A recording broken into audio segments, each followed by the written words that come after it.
Buenas tardes, hermanos. Como ya el hermanito Mariano nos había dicho, nos había avisado el domingo pasado, hoy estamos comenzando nuevas series. Y hoy vamos a empezar con una serie de sermones expositivos en el primer libro de Samuel. Y creo, hermanos, que no está de más pedirles siempre que por favor oren por cada uno de nosotros, los que nos paramos aquí a exponer su palabra. Ciertamente es un privilegio que el Señor a nosotros nos permita predicar su palabra, pero siempre hay un dilema, ¿verdad? Que si es bonito, es precioso, es un privilegio que Dios nos permita pararnos acá, pero uno no deja de sentir un terror estar aquí parado. Entonces, les suplicamos por favor que los que quieran, los que puedan, eleven oraciones por nosotros al Señor, para que el Señor nos ayude, ¿verdad? Y los ayude también a ustedes. Pues son bienvenidas esas oraciones y pues nosotros las necesitamos.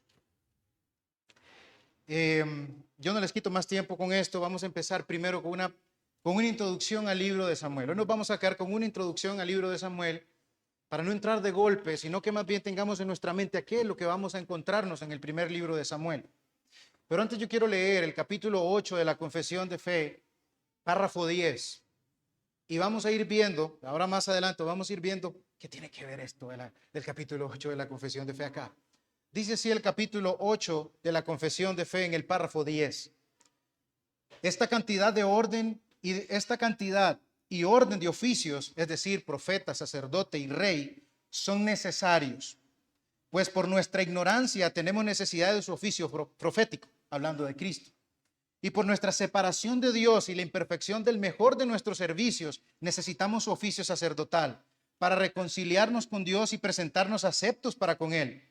Y por nuestra falta de disposición y total incapacidad para volvernos a Dios y para rescatarnos a nosotros mismos y protegernos de nuestros adversarios espirituales, necesitamos su oficio real para convencernos, subyugarnos, atraernos, sostenernos, librarnos y preservarnos para su reino celestial.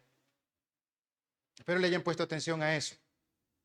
Habiendo leído esto, esto va a ir tomando sentido a medida que nosotros vamos avanzando con la introducción a Samuel y obviamente en el libro de Samuel. Pero quiero también mencionar algo que es súper importante y es, mis hermanos, que el libro de Samuel es la palabra de Dios. El libro de Samuel, mis hermanos, no se queda solamente en una narrativa histórica genial, chiva, con historias de David matando a Goliat, que les quitan el arca. Las historias aquí mencionadas, mis hermanos, son reales. Los lugares que aquí se mencionan son lugares reales. Las personas aquí que nosotros vamos a encontrar son reales. Aquí hay conflictos, vamos a ver pecado, vamos a ver fracaso, vamos a ver obediencia. Es rico en temas este libro. Y entre otras cosas, y quizás, mis hermanos, nosotros no vayamos a ver al Señor Jesucristo puntualmente en ciertas partes de este libro, y no lo vamos a forzar. Ciertamente este libro, mis hermanos, nos está apuntando a Él. Este libro es real porque narra un Cristo real, narra un rey real. Y no solamente el libro de Samuel, sino que todo el Antiguo Testamento, mis hermanos, a nosotros nos habla del Señor Jesucristo. El Señor mismo le había dicho a aquellos discípulos en Lucas 24, del 25 al 27, entonces Él les dijo: oh insensatos y tardos de corazón para creer todo lo que los profetas han dicho. No era necesario que el Cristo padeciera estas cosas y que entrara en su gloria, y comenzando desde Moisés y siguiendo por todos los profetas, le declaraba en todas las escrituras lo que de él decían. Por lo tanto, ¿verdad? Por lo tanto, mis hermanos, más allá entonces de ser un libro de historias bonitas, historias aquí que se las podemos poner a los niños, o personajes, o meros relatos que vayamos a encontrar nosotros aquí, nosotros que consideramos que Samuel es la palabra de Dios, es sin duda, mis hermanos, y es entonces para nosotros pertinente este libro.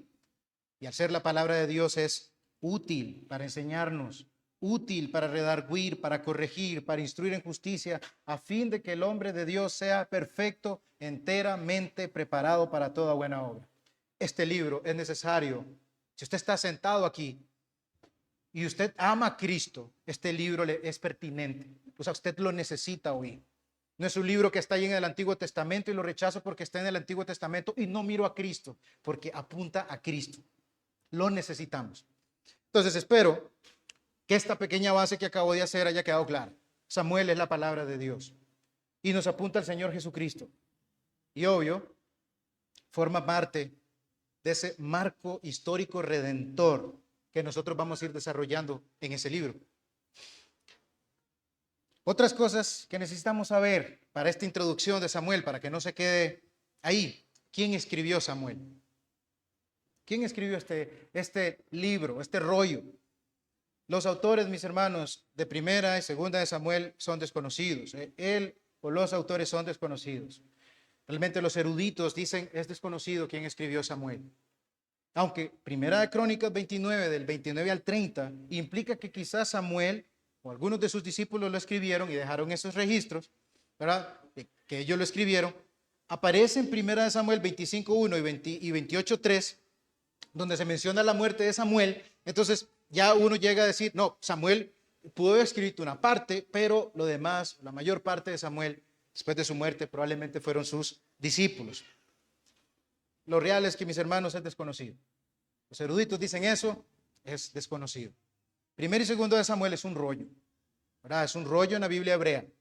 No es un libro como los que nosotros tenemos acá, es un rollo, ¿verdad? Y es el libro que nosotros tenemos acá, es la traducción de la Septuaginta, ¿verdad? La traducción del texto hebreo al griego, ¿verdad? Quizá por la extensión de este libro fue que la Septuaginta lo parte en dos, primera y segunda de Samuel. Porque en hebreo es un poquito, en hebreo se puede comprimir un poco más, pero en griego no. Entonces, quizá por la extensión, ellos tuvieron que hacer, pues, estos dos libros, primera y segunda de Samuel. Y los incluyeron también con primera y segundo de Reyes en lo que se llamó los 4 libros del rey.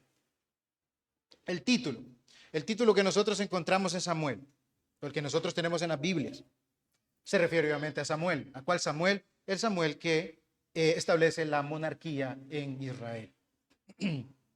Es ese Samuel, ese personaje principal. De hecho, esos son los personajes principales de este libro.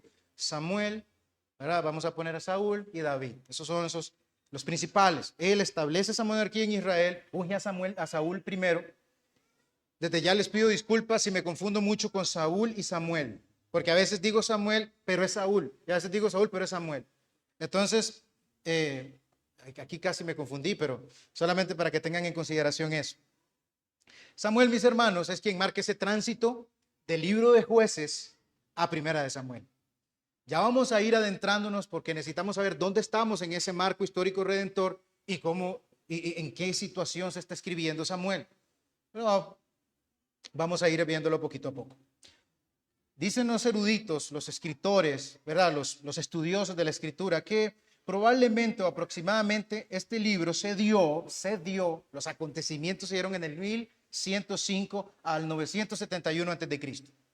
Obviamente después el libro se escribe. Ellos dicen que probablemente fueron unos años después, como en el 931 al 722 a.C. ¿Cómo sabemos que ese libro se escribió? El libro de Samuel, el rollo de Samuel se escribe después. Vean lo que dice 1 Samuel 5:5. Y por esta causa los sacerdotes de Dagón y todos los que entran en el templo de Dagón no pisan el umbral de Dagón en Asdod. Y ustedes dicen, no entiendo. Y dice, y termina, hasta hoy. Quiere decir que el escritor de ahí, el que está escribiendo, 1 Samuel 5:5, está contando algo que sucedió y agrega hasta hoy. Arles ya nos había explicado esa pequeñita frase, hasta hoy. Que eso sucedió en el pasado y ellos ahora lo están ahí escribiendo. 1 Samuel 27:6 dice, y Aquis le dio aquel día a Siclac, a David, por la cual Siclac vino a ser de los reyes de Judá. Eso es en 1 Samuel 27:6 y vuelve a agregar hasta hoy. Quiere decir entonces que esto sucede en un tiempo y luego se escribe ese rollo de Samuel. Ahora, hermanos, para poder llegar y entender este libro mejor, nosotros tenemos que preguntarnos qué está pasando con Israel. ¿Qué nos quiere enseñar el Señor? ¿Qué me quiere enseñar el Señor con este libro a mí? ¿Por qué una monarquía? ¿Qué es eso? ¿Verdad? Entonces, primero que nada, con una base también ahí, nosotros tenemos un Dios fiel. Nosotros tenemos un Dios fiel a sus promesas. Un Dios que no cambia. Lo que Él ha prometido lo va a hacer. y también ha prometido cosas a los suyos y las va a cumplir. Y una de esas promesas es que el Señor está construyendo un reino. El Señor está construyendo un reino en el cual Él morará con los suyos, va a morar con su pueblo. Por lo tanto, esa monarquía que nosotros vamos a ver en Samuel, ¿verdad? Que vamos a ver aquí, es el primer cumplimiento de esa promesa del pasado que Dios le había hecho. ¿A quién? A Abraham. Leamos 17:6 de Génesis. Dice, y te multiplicaré en gran manera, le dice el Señor a Abraham en Génesis 17:6, y haré naciones de ti, y reyes saldrán de ti. Ahora, ¿el Señor le está mintiendo a Abraham o no? No, Dios no miente. Dios está haciendo una promesa. Si el Señor está haciendo una promesa es porque reyes van a venir de este hombre. Pero el concepto de rey está desde antes y no solamente se le aplica a él. Dios le había dado, mis hermanos, a Adán un rol de rey. Le había dado ese rol de rey en aquel jardín. ¿Y cuál era? ¿Cómo le había dado ese rol de rey? Sojuzgando la tierra. Génesis 1:28 dice, y los bendijo Dios y les dijo, pongan atención a esto, fructificad y multiplicaos, llenad la tierra y sojuzgadla, y señoread, esa es otra cosa diferente, en los peces del mar, en las aves de los cielos y en todas las bestias que se mueven sobre la tierra. A Adán el Señor le dice, fructifique, multiplíquese, llene la tierra y sojúzguela, llene la tierra y dele mi gloria a la tierra. Y Adán tenía que hacer eso. Y señoree sobre todos los peces del mar, las aves de los cielos. Este es el rey de la tierra que está representándome a mí. Adán entonces era ese rey, debía sojuzgarla, ¿verdad? Tenía que señorear sobre toda criatura, incluyendo a la serpiente. Tenía que llenar la tierra, llenarla de la gloria de Dios, como las aguas cubren la mar, como dice también la Escritura, pero como ya todos sabemos aquí, lastimosamente Adán falló. ¿Saben por qué? En lugar de señorear sobre la serpiente, se sometió a la serpiente y cayó en sus engaños y cayó en el pecado. Se separó del Señor por caer en pecado. Lo que Adán hizo, a uno lo puede dejar con desesperanza, si no fuera porque Dios promete una simiente a Adán.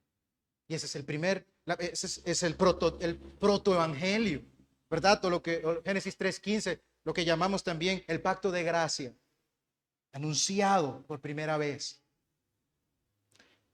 Adán, ese simiente de Adán, ese segundo Adán, haría lo que Adán no pudo. Y entonces eso uno lo comienza a llenar de esperanza, ¿verdad? Entonces vamos a las páginas del Antiguo Testamento que desarrolla esa promesa esperanzadora de un rey mejor que Adán, de que ese rey haga lo que Adán no pudo hacer. Pero tenemos que pasar por un montón de fracasos cuando nosotros leemos la Escritura, un montón de fracasos, ¿verdad? Noé recibe la misma orden que después que llenara la tierra, después del diluvio que el Señor manda, que hace una recreación de las cosas, le pide que llene la tierra, que la sojuzgue, que refleje su gloria ahí, pero Noé falla también. Esa no era la simiente, lo que uno dice. No es que la simiente que va a venir nos va a rescatar, que nos va a ayudar, va a vencer a nuestros enemigos y los va a hacer que coman el polvo, según Génesis 3:15. Abraham recibe una bendición de Dios de llenar la tierra. Abraham también, como se le pidió igual a Adán y a Noé. Si ya en el capítulo 17 le había dado esa promesa, miren lo que ahora el Señor le dice a Abraham. Génesis 22 del 17 al 18. De cierto te bendeciré. O sea, no te estoy mintiendo. Lo que yo dije es cierto. Reyes van a salir de ti. De cierto te bendeciré y multiplicaré tu descendencia como las estrellas del cielo y como la arena que está a la orilla del mar. Un montón. Y tu descendencia poseerá la puerta de sus enemigos. Y en tu simiente serán benditas todas las naciones de la tierra, por cuanto obedeciste mi voz. De la descendencia de Abraham iba a venir un rey.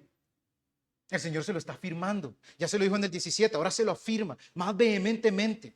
Hay una simiente singular que va a venir, que va a ser ese rey, va a venir de la descendencia de Abraham. Va a venir un rey. Pero no es Jacob. No es Jacob.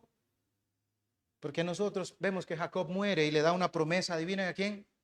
Génesis 49:10, le da una promesa a Judá, o le da una bendición, esas bendiciones que daban esos padres. Y dice Génesis 49:10, no será quitado el cetro. El cetro es un bastón. Es un bastón ahí que usan los reyes. Es un emblema de la autoridad real. Lo usan los reyes, los cetros. Yo creo que si nosotros, si llega a nuestra mente, ¿verdad? Si sombrero es a cabeza, cetro es a rey, ¿no es cierto? Para que entendamos que es un cetro. Dice, no será quitado el cetro de Judá. No será quitado de Judá, ni el legislador de entre sus pies, hasta que venga Silo. Y a él se congregarán los pueblos para ser juzgados. Es adelantarme, hermanos, es adelantarme, pero obviamente, mis hermanos, ya ustedes saben de qué rey está, cuál es el rey que nosotros estamos esperando aquí. Ya la Biblia nos va dando un poco más de luz, nos va dando un poco más de esperanza. Ese rey definitivo va a llegar y solamente lo vamos a encontrar en el Señor Jesucristo. Porque tampoco es Judá ese rey que nosotros necesitamos. La institución de la monarquía en Israel, mis hermanos, es coherente con el plan de Dios del establecimiento de un rey. Es coherente con el establecimiento de un reino y un rey que va a habitar con nosotros, que va a derrotar a nuestros enemigos, que nos va a subyugar y que vamos a vivir para él. Va a reunir a esos pueblos. Entonces, esa monarquía que nosotros vamos a ver en Samuel es coherente, es la respuesta de la misericordia, de lo que el Señor es, un Dios verdadero que cumple sus promesas. Yo voy a poner un rey. Pero Israel tenía que esperar. Israel tenía que confiar. Incluso en momentos tan duros como en la esclavitud de Egipto. Incluso, mis hermanos, en medio de su pecado, Israel tenía que esperar y confiar. De donde Dios en ningún momento abandonó a su pueblo. Más bien, ¿qué hizo? Lo libera. Libera a Israel, ¿cierto? Le da su ley. Pero es curioso que cuando el Señor le da su ley en aquel monte a este pueblo que debería ser un reino de sacerdotes, no podían acercarse al Señor. No podían acercarse a Él. Ahora necesitan que alguien medie por ellos. Y es Moisés. Ya hemos visto a Adán, hemos visto a Noé, vimos a Abraham, vimos a Jacob, vimos a Judá. Ahora nosotros vemos a Moisés, pero sabemos que tampoco es Moisés. Y no se podían acercar, necesitaban un mediador. Y dice Éxodo 20:18-20, todo el pueblo observaba el estruendo y los relámpagos y el sonido de la bocina y el monte que humeaba. Y viéndolo el pueblo temblaron y se pusieron de lejos. Y dijeron a Moisés, habla tú con nosotros y nosotros oiremos, pero no hable Dios con nosotros para que no muramos. Y Moisés respondió al pueblo, no temáis, porque para probaros vino Dios y para que su temor esté delante de vosotros, para que no pequéis. Pero más adelante, adivinen qué pasa. Israel se separa del Señor con su pecado. Le dice para que no pequéis y hacen un becerro de oro, apartándose así del Señor, siendo unos idólatras. Este pueblo, mis hermanos, y ya lejos de ver a Israel, porque siempre tenemos esa noción de así, Israel es terrible, pero también veámonos en ellos a nosotros. Este pueblo, nosotros necesitamos ser rescatados de nuestro pecado. ¿Dónde entonces está ese rey que me va a venir a rescatar? Que libra a sus enemigos del pecado y que los hace comer polvo. Israel, mis hermanos, siguió en pecado. Vagó 40 años por el desierto, pero su desobediencia, 40 años en el desierto por ser unos desobedientes. Ya recuerdan ustedes aquellos 10 espías. Pero la promesa de un rey, mis hermanos, seguía brillando para ellos. Seguía ahí. ¿Por qué? Porque es un Dios fiel a sus promesas. Ay, si el Señor cambiara. Por eso yo me alegro que Dios sea inmutable, pero no cambia. Ay de nosotros si el Señor cambiara, porque hace mucho que ya nos hubiese consumido a nosotros. Israel, mis hermanos, vagó esos 40 años, seguía esa promesa del Señor ahí para que ellos siguieran, para que llegara alguien y les recordara y ellos confiaran. Pero Israel, mis hermanos, estaba mal. Números 24, 17 dice, lo veré. Vean esa promesa del Señor aún en Números. Obviamente no he mencionado todos los pasajes, pero va como gradualmente. Números 24:17 dice, lo veré, mas no ahora. Lo miraré, mas no de cerca.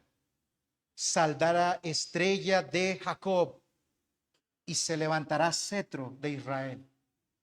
Y herirá las sienes de Moab y destruirá a todos los hijos de Set.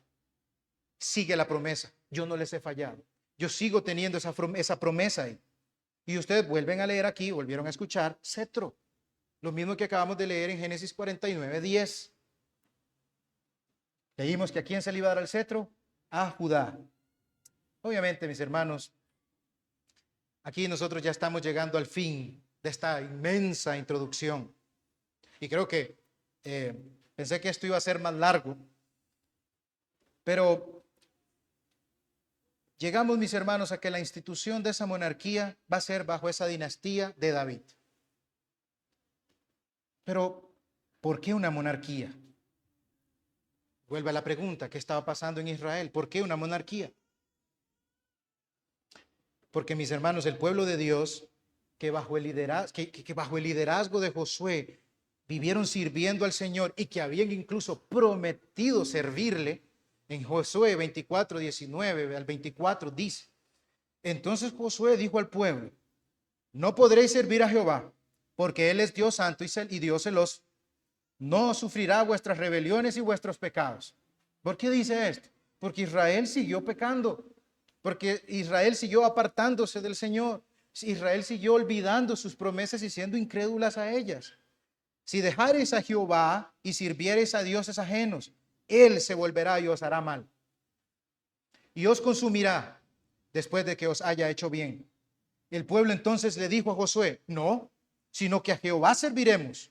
Y Josué respondió al pueblo, vosotros sois testigos contra vosotros mismos que habéis elegido a Jehová para servirle. Y ellos respondieron, testigos somos. Quitad pues ahora los dioses ajenos que están entre vosotros e inclinad vuestro corazón a Jehová, Dios de Israel. Y el pueblo respondió a Josué, a Jehová nuestro Dios serviremos y a su voz obedeceremos. Lastimosamente, como ustedes ya saben y los que han leído hasta ahí, pronto saben que Israel comenzó a desviarse terriblemente de Dios, a apartarse del Señor, a tal punto que el libro de Jueces dice, Jueces 2:10, y toda aquella generación también fue reunida a sus padres. Y se levantó después de ellos otra generación que no conocía a Jehová, ni la obra que él había hecho por Israel. Alguien saca y dice, ¿qué pasó con esos papás que no le dijeron a esos hijos lo que había hecho Jehová? ¿Qué pasó con esa generación que no se dedicó a predicarle a sus hijos lo que Cristo había hecho, la promesa que el Señor les había hecho de un rey? ¿Qué pasó con esa generación? Porque murió y parece que la que se levantó no conocía absolutamente nada. ¿Qué pasó con eso? No conocían al Señor, eran unos ignorantes del Señor. Por eso la necesidad de un profeta. Y ahora con nosotros estamos con esta serie, solo es para desviarme un poco al respecto. Queremos nosotros que nuestra generación, los hijos que nosotros estamos engendrando, no conozcan al Señor y se comporten como el Israel que nosotros tenemos aquí. Nosotros, mis hermanos, como creyentes, que por la pura gracia del Señor hemos sido rescatados, tenemos que transmitirle eso a nuestros hijos. Ahora la promesa ya está cumplida. Cristo está reinando. Esta gente tenía que estar esperando y probablemente en su mente se podían meter un montón de, ¿será cierto? ¿Será verdad? ¿Cuándo será? Pero nosotros ya lo tenemos. Cristo reina. Ha vencido a sus enemigos y los tiene comiendo polvo. ¿Con cuánta más razón nosotros tenemos que hablarle a nuestros hijos del evangelio, a esa generación venidera, como dice David en los Salmos? No es de sorprendernos, mis hermanos, que después en el verso 11 del mismo Jueces 2, hable de ese Israel haciendo lo malo y perverso ante los ojos del Señor, adorando ídolos. Haciendo, mis hermanos, como todos recuerdan esa frase de Jueces, en aquellos días no había rey en Israel y cada uno hacía lo que bien le parecía. Rebeldía contra el Señor. No lo cual alguien puede decir, pero eran ignorantes, no conocían. Había una necesidad inmensa entonces de que alguien les hablara, de que había una promesa de un Salvador. El mismo Jueces, mis hermanos, ¿saben cómo termina? Jueces 21-25 termina así. En estos días no había rey en Israel y cada uno hacía lo que bien le parecía. Es Israel que nosotros vemos, hermanos, lejos de tener problemas con sus enemigos, los filisteos, tenía problemas en su corazón. O sea, principalmente su problema era en su corazón. Pecado, la idolatría y las fallas de los jueces que nosotros vemos ahí, que es como un bucle que ustedes pueden ver en Jueces. El pueblo sufre, el pueblo clama, Dios pone un juez que los rescata, pero apenas muere el juez, el pueblo vuelve otra vez a andar en su idolatría y su pecado. Un bucle, porque ustedes lo leen y es siempre así. ¿Y cómo termina, Jueces? En esos días no había rey en Israel y cada uno hacía lo que bien le parecía. Y Dios va a poner un juez, que va a ser Samuel, ya lo vamos a ver. Pero lejos de tener problemas, es como, necesitamos que nos estén poniendo un juez para estar pudiendo caminar rectamente. Si es que yo necesito que me ayuden para estar caminando rectamente en mi vida. Ciertamente sí, mis hermanos, sí se puede tener lo que le llaman accountability, o que usted pueda darle a otro hermano, mire, estoy fallando en esto, estoy fallando en lo otro. Pero somos responsables como creyentes de ser diligentes, de ir a la Escritura para ver cómo es que Dios me pide que yo tenga que caminar. Porque nosotros somos propensos de que cuando hagamos algo que no estuvo correcto, si es que no me ayudó, verá que ese día no me escribió. Es que ese día el hermano Mariano no me escribió. Yo necesitaba ese mensaje. Entonces echamos culpa. Israel, mis hermanos, estuvo en ese bucle. Por la gracia del Señor, lo que esos jueces a nosotros nos recuerdan es que necesitamos un rey. Necesitamos alguien que nos gobierne eternamente y para siempre. Moría y hacían lo que ya ellos querían. Cristo no muere. Reina eternamente y para siempre, para que vivamos haciendo lo que Él nos pide eternamente y para siempre. Esos jueces a nosotros simplemente nos indican que Israel necesitaba un rey. Y no un rey cualquiera. Un rey definitivo. Uno perfecto. Uno, como hemos visto y como venimos viendo ahí, uno de la línea de Judá. No conforme al corazón, un rey no conforme al corazón de los hombres, sino uno conforme al corazón de Dios. Uno que sí llenara la tierra de su gloria y además quisiera, como les he dicho ya bastante, quisiera comer tierra a sus enemigos. Que sí llenara, mis hermanos, la tierra de su gloria. Que pusiera a esos enemigos, o que ponga a esos enemigos por estrado de sus pies y que habitemos con Él tranquilamente. Que habitemos con Él tranquilos, ya sin esos enemigos, ya sin ese pecado. No es esa la esperanza que tenemos. Señor, venga, venga, porque los enemigos siguen atacándome. Pero yo sé que usted está reinando y esa es la confianza que nosotros tenemos. Un día iré a su reino celestial, viviré con Él para siempre sin pecado. Porque esa promesa es cierta y la estoy esperando incluso yo. Esa promesa de esa venida. Incluso todos nosotros deberíamos estar esperando eso. Así que es a Cristo el que nosotros estamos esperando para vivir tranquilamente. Sí, mis hermanos, el pueblo de Israel no necesitaba a David, no necesitaba un buen rey, no necesitaba a Salomón, un buen rey, no necesitaba a Asa, un buen rey, o al gran reformador Josías. El pueblo de Israel necesitaba a quien estos hombres estaban apuntando, a quien estos hombres en la Escritura apuntan, es al Señor Jesucristo. Después de los subes y bajas de Israel, de ese bucle, terminando ese periodo de los jueces, es donde ocurre Samuel. Entonces yo creo que ya estamos cayendo un poquito en lo que vamos a comenzar a ver en Samuel. ¿Dónde estamos? ¿En qué tiempo estamos? Después de esos subes y bajas de Israel, de ser un pueblo idólatra, es donde ocurre Samuel. Y Samuel, mis hermanos, es conocido, como les dije anteriormente, como ese último juez. Pero ¿saben qué? Samuel se muere. ¿Qué va a pasar con Israel? Ahí quedan como unas preguntas. ¿Qué pasará con Israel? Samuel va a morir, ¿qué va a pasar? ¿Quién va a rescatar entonces ahora a Israel? Si muere Samuel, ¿quién va a quedar? Sus hijos no son aptos. ¿Quién va a quedar para que salve a Israel de sus enemigos? Entonces, mis hermanos, Yo deseo entonces ahora que el estudio de Samuel, habiendo puesto estas bases, nos lleve a cada uno de nosotros a poner la mirada en ese profeta que nosotros necesitamos por culpa de nuestra ignorancia. Que nos ayude a poner nuestra mirada en ese sacerdote, que es el único que puede acercarnos al Padre, que puede mediar por nosotros por culpa de nuestro pecado, por culpa de nuestra lejanía, por culpa de nuestro pecado. Hemos hecho una distancia inmensa con el Señor. Y por culpa, mis hermanos, de nuestra incapacidad, dice la confesión, necesitamos un rey que nos subyugue para que hagamos lo que Él nos mande y para que vivamos contentos en ese reino. Si hoy nosotros decimos que tenemos a Cristo como Señor y nosotros no vivimos como si Cristo fuera nuestro Rey y Señor, ¿cómo pretendemos nosotros decir que vamos a habitar eternamente con Él en su reino celestial?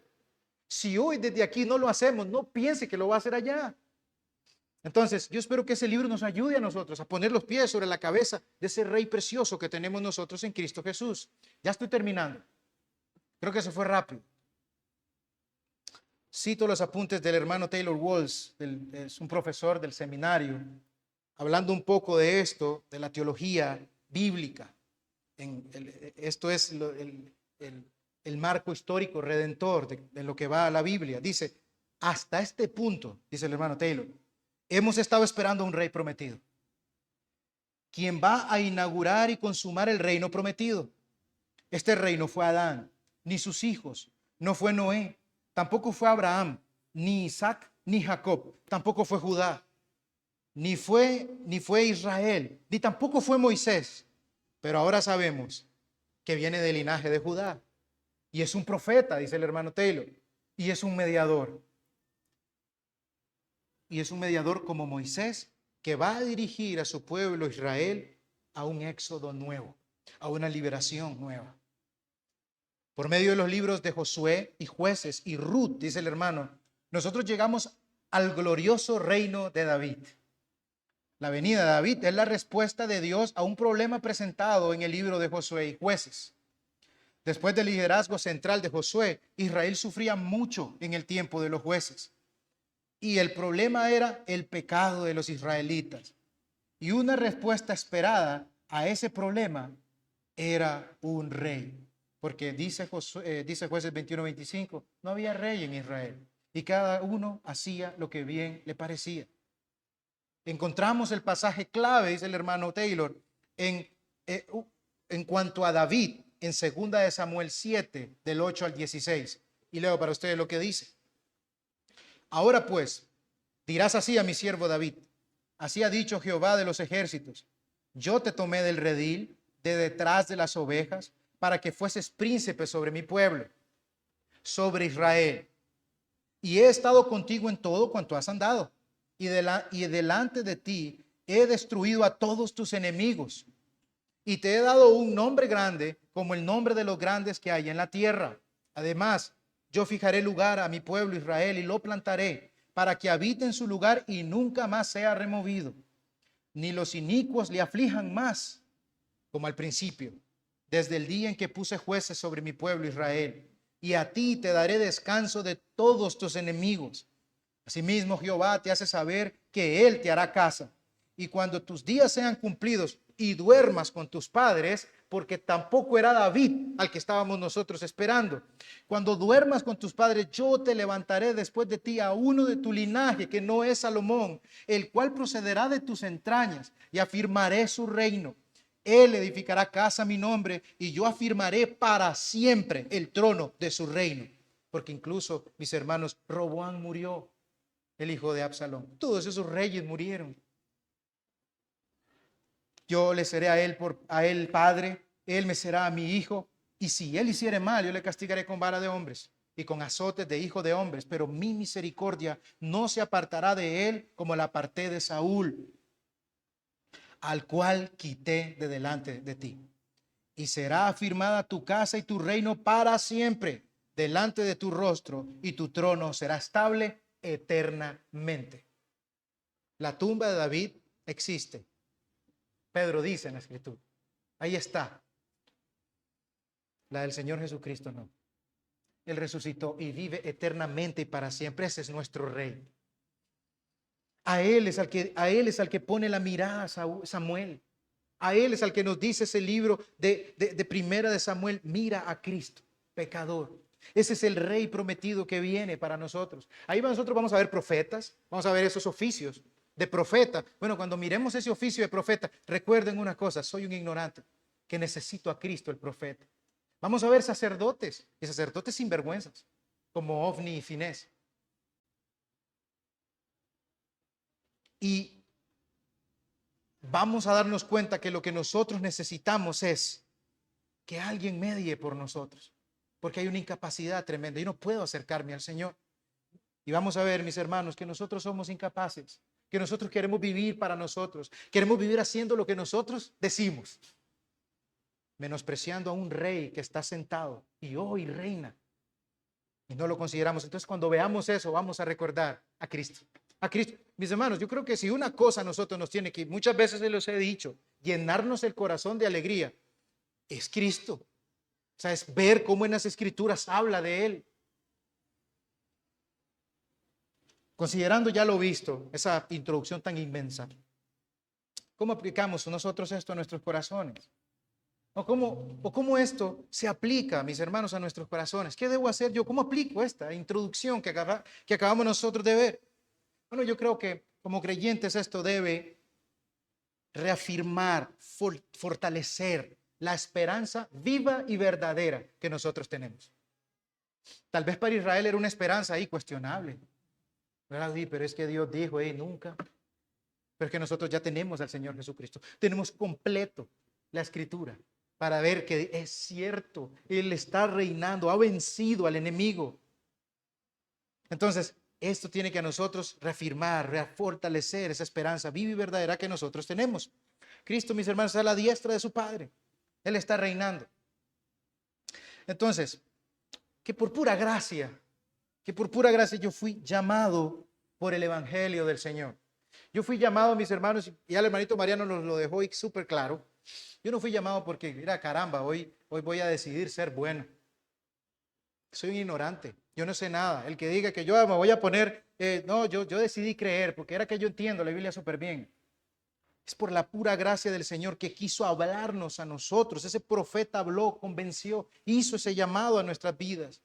Soy acepto en el amado solo y únicamente por la mediación de mi Señor Jesucristo, de nadie más.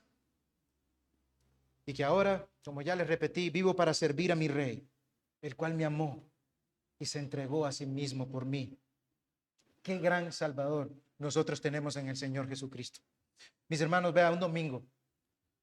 Yo sé que en las casas, y decía el hermano Salvador Gómez Dixon, hay personas que dicen, yo voy a adorar el domingo. No, vivimos adorando todos los días de la semana.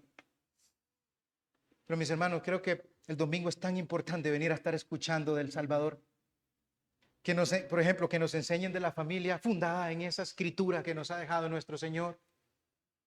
Que nos estén hablando de cómo el Señor salva y recordar Yo creo que cuando uno, hermanos, recuerda, escucha el Evangelio predicado, uno tiene que, yo me pregunto muchas veces en ese asiento, ¿y por qué a mí? Se los he repetido un montón de veces. Hay personas geniales afuera, inteligentes, personas que vale la pena que el Señor salve. ¿Y por qué me escogió a mí? Eso es lo que nos debería a nosotros, cuando nos predican el Evangelio, llegar y decir, caramba, qué dichoso soy. Y disfrutar la bendición de que mi Rey me está llamando el domingo a venir a escuchar su voz y no menospreciarle. Podrías seguir haciendo un montón de más aplicaciones, pero no quiero ir más allá. Entonces, vivimos para el Señor y consideremos ese gran Salvador que nosotros tenemos en el Señor Jesucristo. Esta serie, en este libro de Samuel, mis hermanos, tiene muchos temas ricos, como le dije, pero este de la monarquía nos muestra a nosotros la necesidad enorme y la importancia de un rey fiel y un rey obediente a Dios. Nos va a mostrar eso. ¿Y saben quién es ese? El Señor Jesucristo. Otra vez. El bendito profeta, ese sacerdote y rey que nosotros leímos al inicio. Si Jesús vence a sus enemigos, mis hermanos, usted vence en Cristo. Si Jesús, mis hermanos, reina, nosotros reinaremos con Él. Él es nuestra cabeza federal, no es David, no es David, no es Adán. Él es nuestra cabeza federal definitiva. Es mi Cristo. Si Él venció, he vencido con Él. Si Él reina, reinaré con Él. Y eso es lo que nosotros creemos. Y eso es lo que nosotros vamos a estar viendo en el primer libro de Samuel. Yo espero que cuando entremos a Samuel ya podamos ir con unas presuposiciones correctas de lo que nosotros vamos a estar leyendo en ese libro. Vamos a orar, hermanos. Padre amado, queremos darle muchas gracias por la gran bendición que nos da de poder haber tenido, Señor, esta introducción a su palabra, el primer libro de Samuel. Gracias, Dios bendito, porque qué gozo da, Señor, saber de que tenemos un rey que vive y reina y que ha vencido. Él está sentado gloriosamente a la diestra de Dios porque ha vencido. Nosotros, Señor, tenemos una esperanza viva y verdadera. Señor, por favor, ayúdenos a cada uno de nosotros aquí presentes. Que eso, Señor, de que usted reina, entre, Señor, hasta lo más fondo de nuestro ser y que nos lleve, Padre bendito, a cambiar, quitar y vivir, Dios amado, para su gloria. Consistente, Dios amado, a lo que nuestro Rey nos ha dejado en su palabra. Oh Dios amado, perdónenos de nuestros pecados y háganos, Señor, ver que tenemos un fiel mediador, un sacerdote en Cristo Jesús. Amado Padre bendito, denos oídos para oír con fe lo que resta de lo que vayamos a estar aquí dando Samuel. Oídos con fe, amado Señor. Quite impedimentos, quite, Señor, todo aquel sentido de incredulidad, lo que sea que quiera quitar la bendición, amado Padre, quítelo y traiga, Señor, oídos que oigan con fe. Pero también, amado y bendito Señor, suplicamos que su Espíritu Santo nos ayude a poner por obra cada una de estas cosas. Que no solamente seamos esos oidores olvidadizos, esos oidores que retienen con un conocimiento espiritual, Señor, vano. Ayúdenos, estéril. Ayúdenos, Señor, a dar fruto por lo que nosotros vamos a leer aquí en este libro de Samuel. Frutos, Señor, de esperanza, de gozo, que nos lleven, Dios, a vivir vidas más acordes a lo que su palabra nos dice. En su Hijo Jesucristo oramos. Amén.